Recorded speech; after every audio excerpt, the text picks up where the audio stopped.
쿠팡 사태는 해킹입니까? 노출입니까? 유출입니까?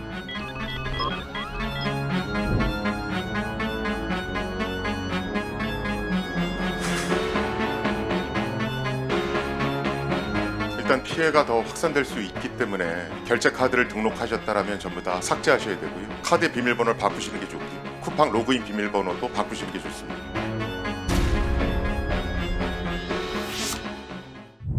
정부 발표에 따르면 이번 쿠팡 개인정보 유출은 올해 6월 24일부터 11월 8일까지 여러 차례 이뤄진 것으로 확인됐습니다.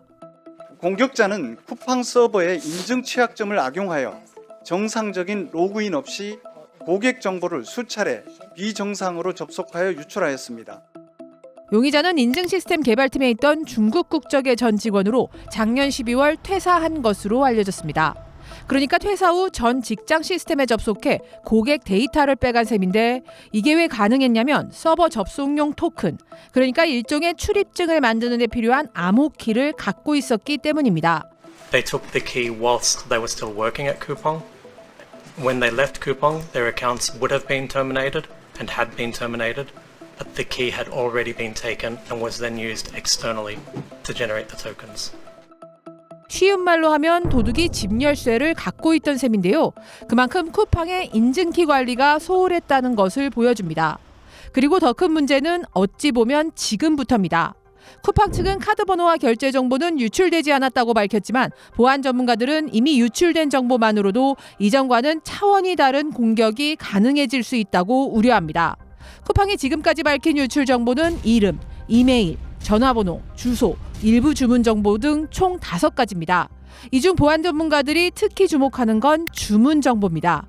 공격자가 해당 고객이 언제 어떤 물건을 얼마만큼 샀는지 알 수 있다는 건데 이를 통해 파악할 수 있는 건 생각보다 많습니다. 가령 쿠팡에 가족 정보를 입력하지 않았지만 기저귀나 분유 같은 물품을 정기적으로 구매했다면 어린 아기가 있는 집이고 좀 더 꼼꼼히 들여다보면 아이가 지금은 몇 살이고 심지어 몇 명이 있는지도 알 수 있습니다. 게다가 배송지 주소에 가족이나 지인, 회사 주소도 함께 적어두는 경우도 많아 나와 연관된 공간까지 알 수 있습니다. 또한 유출된 정보에 공동현관 비밀번호까지 일부 포함된 것으로 확인돼 우려를 더욱 키웠는데요. 일단 현관문 뚫고 들어올 수 있잖아요. 그리고 누가 어떤 식으로 사는지 그 사는 내역들을 보면은 어떤 사람들이 거주하는지까지 정보가 다 들어 있어요.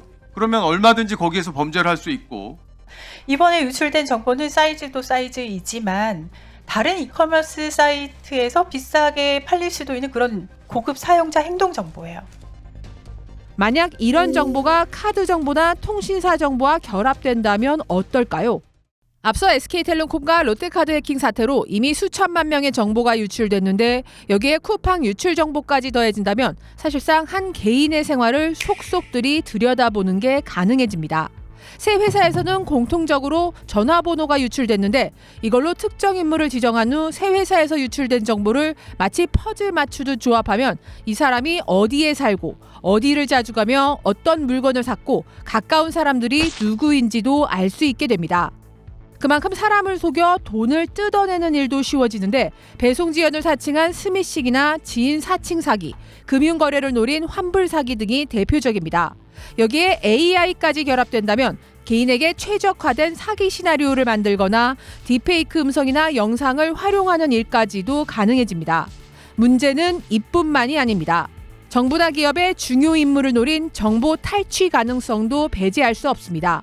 사회 저명 인사나 중요 인물 데이터가 있으면 개인정보를 획득한 해커가 특정 유명인을 타겟으로 했으면 더 활용을 할 가능성도 있긴 있죠. 여기에 용의자가 중국인으로 알려지면서 중국의 사이버 공격과 연관된 게 아니냐는 얘기도 나오는데요. 중국 해커들의 집중 타깃이 되어온 미국의 경우 장기간에 걸친 반복 공격을 통해 이미 전 국민 정보가 중국으로 빠져나갔다는 분석까지 나왔습니다. 미 당국에 따르면 중국 해커들은 2021년부터 대형 통신사, 배송업체, 숙박업체 등에 침투해 표적 인사 외에도 미국인들의 정보를 대거 빼간 것으로 파악됐습니다. 우리나라 역시 중국 해커들의 대규모 공격에 여러 차례 노출됐던 터라 미국의 얘기가 남일로만 들리지 않는데요. 이쯤에서 반드시 따져봐야 할 건 쿠팡 측의 대응입니다. 현재까지 파악된 내용에 따르면 쿠팡은 지난달 16일 개인정보가 빠져나갔다는 메일을 받은 고객의 민원을 받고서야 유출 사실을 확인했습니다. 19일 관계기관에 사건을 신고하면서 4,536개 계정 정보가 흘러나갔다고 밝혔는데 이후 조사 과정에서 피해 규모는 무려 7,500배로 불었습니다. 초기 사태 파악부터 제대로 이뤄지지 않은 것으로 여겨지는 대목입니다. 만약에 고객의 신고가 없었다면 지금도 전혀 모르는 상태에서 계속해서 정보 유출이 일어날 수밖에 없었다. 또한 로그인 없이 서버를 열게 해준 암호키 역시 유효 인증 기간이 수년에 달하는 경우가 많았던 것으로 파악됐습니다. 그러니까 한번 암호키를 받으면 오래 쓸 수 있었다는 얘긴데 서버 출입 중인 토큰이 수시간 내 폐기되는 일회용이라고 하지만 토큰을 만드는 데 필요한 암호키가 장기간 유효하다 보니 용의자가 퇴직 후에도 마음껏 쓸 수 있었던 것으로 추정됩니다. 쿠팡의 구멍은 또 있었습니다. 공격자는 암호키를 이용해 고객 개개인별로 액세스용 토큰, 그러니까 출입증을 만들어 고객 정보를 빼갔는데 그러려면 시스템에서 고객을 구별해주는 식별번호를 알아야 합니다. 보통 고객 식별값은 보안을 위해 복잡한 난수나 암호화된 숫자로 지정하지만 쿠팡은 달랐습니다. 그냥 차례대로 1번, 2번, 3번 이런 식으로 쭉 붙였던 겁니다. 공격자 입장에서는 굳이 식별번호를 알 필요도 없었던 건데요. So we believe that the threat actor generated a new token by increasing the number of the identifier that identifies the person or a customer and repeatedly called the API with a new signed token representing that customer. 만약에 지금 상황에서 쿠팡의 사용자 데이터베이스에 일씩 프라이머리 키가 증가하는 형식으로 기본 키가 증가하는 방식으로 구현하지 않았으면은 이렇게 3천만 명이 털리는 상황은 발생하지 않았다는 얘기 아닙니까? That will likely be a lesson that will come from the Keyser investigation or the joint MSIT and Keyser investigation.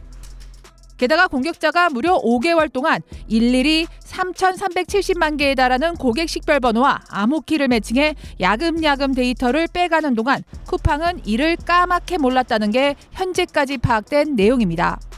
이용자 계정 중에는 휴면 계정과 탈퇴 계정이 포함되어 있었다고 그랬거든요.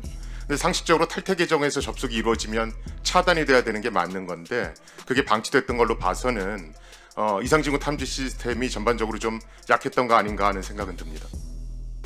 참고로 쿠팡에서는 최근 5년 동안 이번을 포함해 총 4차례 개인정보 유출 사건이 발생했는데 모두 외부 해킹이 아닌 내부 시스템 문제가 원인으로 파악됐습니다.